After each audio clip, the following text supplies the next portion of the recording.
youths out of the streets, so to give government some time to at least begin to fulfill the promises? At the moment, we're giving the government time. We're all in Nigeria. We hear promises. We need to see action being taken, legit action being taken. I understand that it's not going to happen overnight. There are certain procedures, there are certain stages to how all of this stuff can be achieved. But at the same time, it's promises we get to hear. We need to see action, actually. And trust me, the youth aren't leaving the street until we see action. We need to see that those police officers are brought to book from the lives that were lost. It could have been me. It could have been my cousin. It could have been anybody. Those officers need to be brought to book. The police force needs to be reformed. We need justice for the lives that has been lost. Reformation of the police force. So we're not leaving the streets anytime soon. I think so. I think we're not leaving the street anytime soon. We have our demands, and we need the government to start working on it. Well, speaking of streets, if you go to Twitter streets, as some people call it, you realize that there's this, controversy about the protests, organic protests. It has been hijacked by certain people. There's some people trying to use this for, political gains, personal gains, and what have you. And the question for a lot of people is, so what is this about, really? Who do we look to? At what point do we know if this is being hijacked or not? It's not being hijacked. I think for once the youth have decided to come together.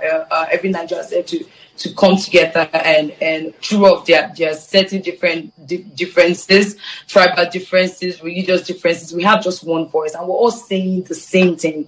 Police brutality needs to end. And how do you end that? By reforming the Nigerian police force. That is it. We can't end, or police brutality cannot end if these police officers aren't adequately taken care of. Okay, now it's all of Nigerian youths, and it's all of us with just one voice. We're all saying the same thing. Our message is the same. It's the same. We're saying the same thing. Everyone is saying the same thing. Right. So for how long more will these protests last? The coming week? We're looking up to the government. We're looking up to the government. It all lies in the hands of the government. It's not about introducing SWAT. There's a hashtag ongoing, end SWAT. It's not about introducing SWAT. We're looking up to the government. What are you doing? How are you starting to do it? Is it ongoing? Are we seeing results that it's ongoing? We don't want to hear promises. That's all we ever hear.